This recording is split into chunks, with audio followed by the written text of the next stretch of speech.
Hello and welcome to This Is. Austin, why should I stop using Chrome? I know that you've been using Chrome for what, like a decade now? That sounds about right, yeah. Lately, I am much more of a browser nomad because I think the days of Chrome's tyrannical reign are coming to an end. I mean, that's strong. That's strong. Tyrannical? It makes a good title, okay? I'm out here to make a good title.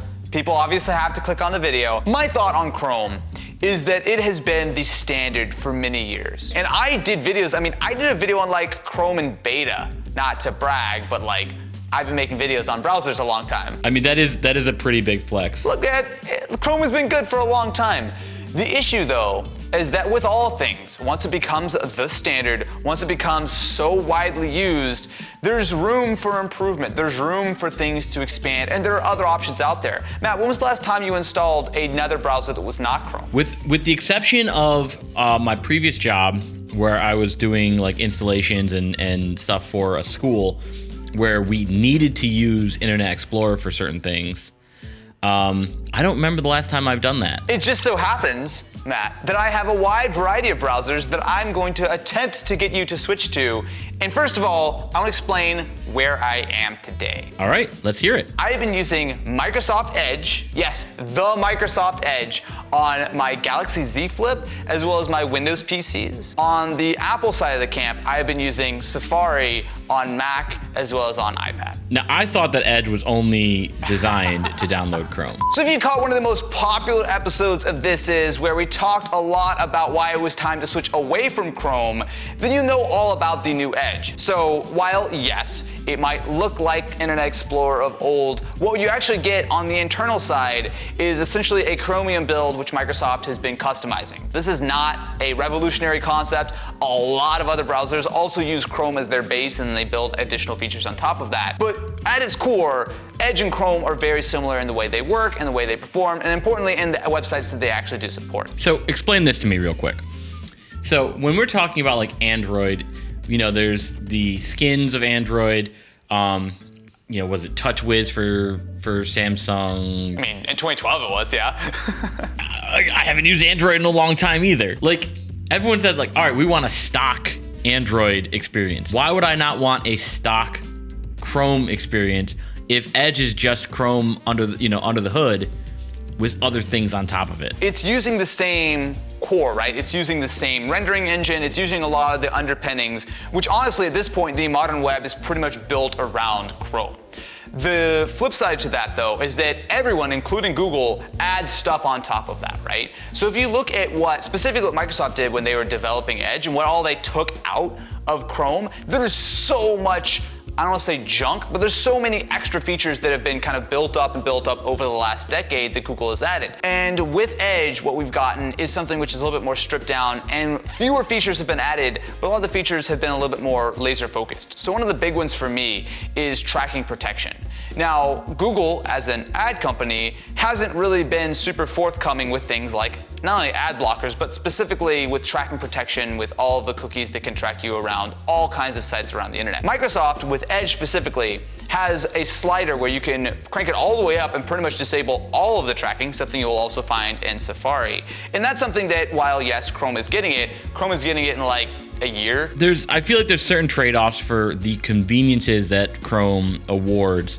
And that's one of the trade-off is the tracking for, you know, they're an ad company. Just because of like the nature of how I like, you know, look up all these topics for This Is and stuff like that, I'm almost always in incognito mode just to not muddy up my search history and stuff like that and my recommendations. I will definitely say that there are legitimate features that I like inside Chrome. For example, the ability to log into different profiles, so you can have multiple instances with, logged into one account on one side and one account on the other. Like, that's something that is legitimately really nice. I would argue, and something that I personally feel, is I don't want all of my stuff in one basket. I don't want Google to have literally everything. And so something I don't really mind is actually having some of that stuff with Microsoft, right? While previous Edge was pretty limited in that it was only really available for like Windows 10, I think, and was it maybe like iOS and Android? Now, the current Edge is available not only on Windows 7, but also it's available on Mac OS, which is something that I actually have used fairly extensively. A lot of people find that weird, that Edge is available on Mac, but Internet Explorer used to be available on Mac as well. So on the Mac at the moment, and I've only really recently changed over the last couple weeks, I've switched back over to Safari, as well as I definitely use Safari on the iPad. I also appreciate that Safari, not only on iOS, but also on the Mac, will allow you to automatically fill those two-factor SMS codes. So when you get a text of like, enter the code 123456, it will offer not only on the iOS side, but also on the Mac, it will pop up using Safari. So that's something I find legitimately useful. I'm using iOS on Chrome, Chrome on iOS, and if I get that any type of two-factor sent to my phone, that pops up. So that's not a Safari thing. So I'm not gonna give that point to Safari. I'm talking about a wide variety of browsers that are not Chrome. Safari is good, but Safari is obviously only good on Apple devices, right? So unlike pretty much all of the other browsers we're talking about, there's not really a Safari version for Windows. There used to be, and I actually used to use Safari for Windows way back in the day, but Safari is not, if you have anything that's not an Apple device in your life, it's likely not the best choice, because obviously for the best results, you want to use the same browser on your phone, on your tablet, on your laptop, on your desktop, whatever the case is, you want to have the same thing. So Matt, let's get a little weird, because there are a couple of other options which I find, while they might not be a full replacement for Chrome across the board, actually have some real merit. Have you heard of a little browser called Opera? I have. Now, there's multiple versions of Opera, right? There's the regular one, and then there's a gaming version. Exactly, yeah. What I specifically want to talk about is Opera GX. Now, this is not strictly for gaming. Obviously, it's a browser, you can do anything, but it has a couple of interesting features that are very gaming specific. So first of all, you can actually limit your resources. So Linus did a great video on this, where essentially you can easily cap it to say, only use 2 gigs of RAM, or only use one of my CPU cores, or 1%, or like whatever level percentage you want, or even only use like 1 megabit per second, or whatever the case is. You have sliders that can really limit exactly how many resources that the browser is taking up, which if you're gaming, or really if you're anyone, that's actually a nice feature to have, because obviously browsers will just eat up everything they can because they think that that's important, right? So it's nice to actually have some of that stuff built in. So like, I know that Chrome uses tons of RAM.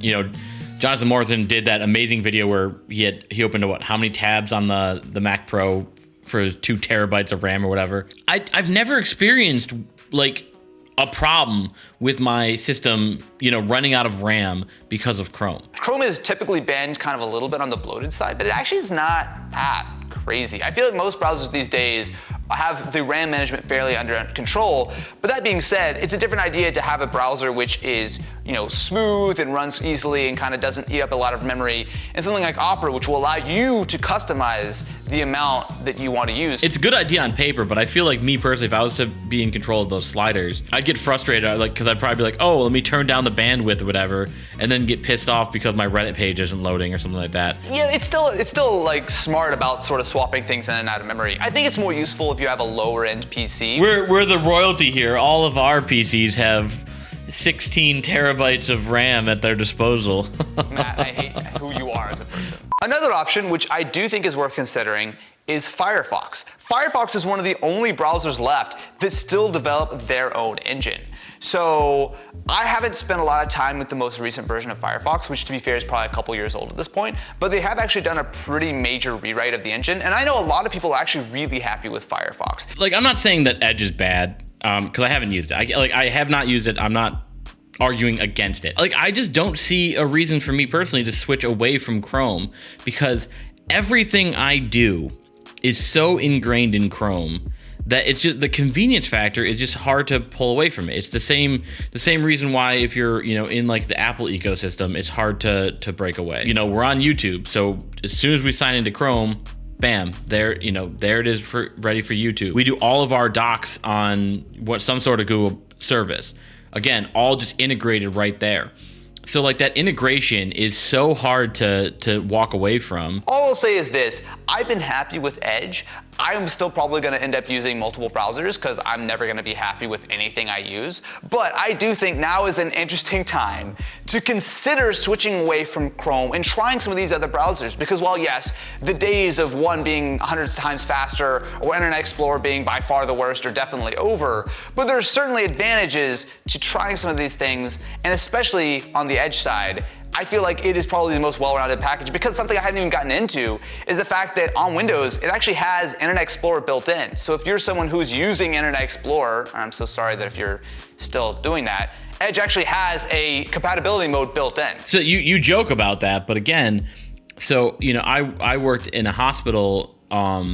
It was a university with a med school attached to a hospital, and a lot of the equipment that is run there still needs to use Internet Explorer 6 or that compatibility mode. So Matt, is it really time to switch away from Chrome? You're absolutely right. I think I'm going to go back to Netscape Navigator. But let me know, what are you guys using as your browser? Let us know in the comments, like, subscribe, do the whole thing. We'll catch you next time.